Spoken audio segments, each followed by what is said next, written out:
Hey there, Grumpy Old Fart here. I'm doing a military blunders video on a well-known blunder. It's not quite as well known as Stalingrad, but it's pretty well known. I'm doing Stalingrad here in a minute. This one is Isandlwana. I believe that's how it's pronounced. 1879. The Victorian period was not a good time for the British Army. A common underlier for many of the disasters suffered by British commanders was their chronic underestimation of whatever enemy they faced. And you see it in a lot of the writings of the time.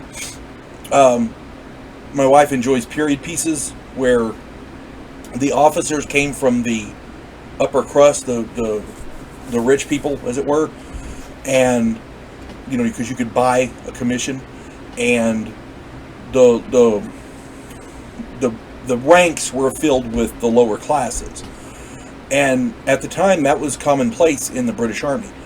Well, the problem was a lot of the people who bought commissions, they weren't worth a shit on a battlefield. They had no idea what they were doing. Now, that being said, this is an entirely different matter. It's one thing to not know what you're doing on a battlefield. It's another thing to take racial prejudice, to look down on people because of the technology they don't have. And that is a quick way to get your ass whooped on a battlefield. That's all I'm saying. A good corollary here was America during the Vietnam conflict had every advantage. The Viet Cong defeated us with sharp sticks and AK-47s. That's it. We had air power, we had artillery, we had tanks, we had almost an unlimited supply of supplies, logistics, and we still lost. It's not what you got, it's how you use it. Here we go. In January of 1879, a column of 17,000 British and native allies invaded Zululand with the intent to bring all of southern Africa under British rule. The British troops were led by Lieutenant General Frederick Thesiger, Lord Chelmsford. That was his title, Lord Chelmsford.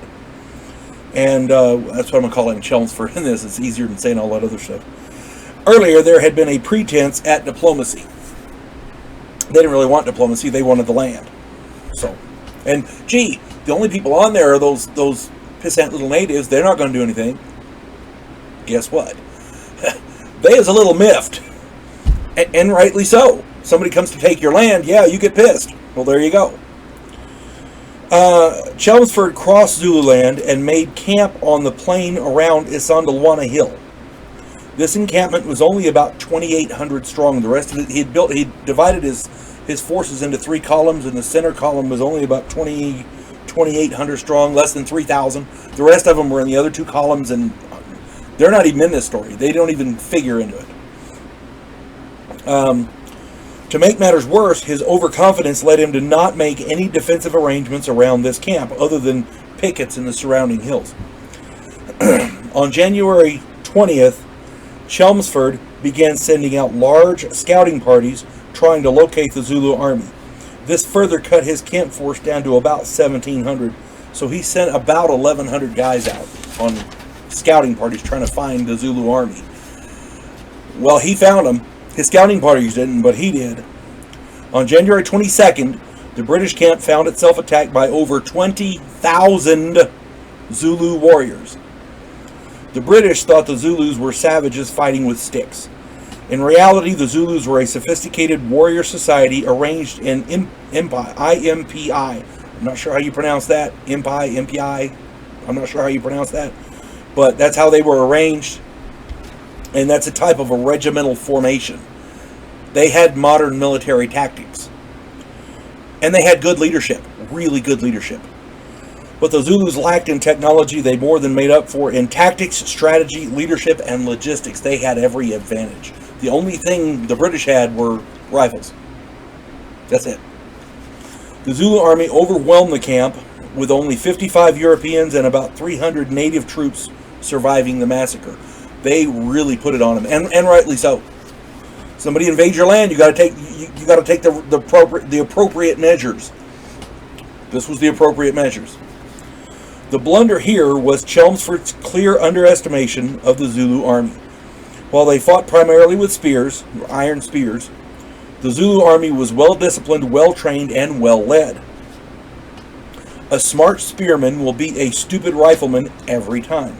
Intelligence is not based on skin color or sophistication, but rather on an individual basis. A good leader makes up for his technological shortfalls, and poor leaders rely on it. The Zulus simply had smarter leaders, and that's an absolute fact.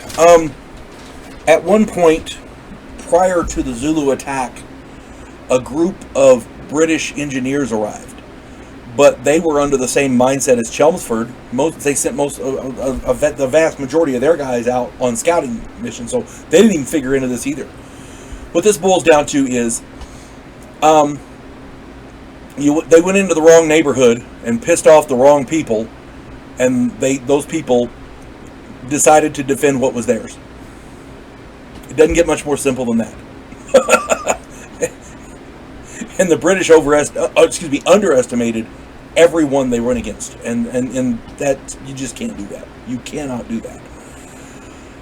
This was not a good day for the British Army, and the Zulus were very, very aggressive, victorious, and rightly so. You folks have a good day. God bless one and all.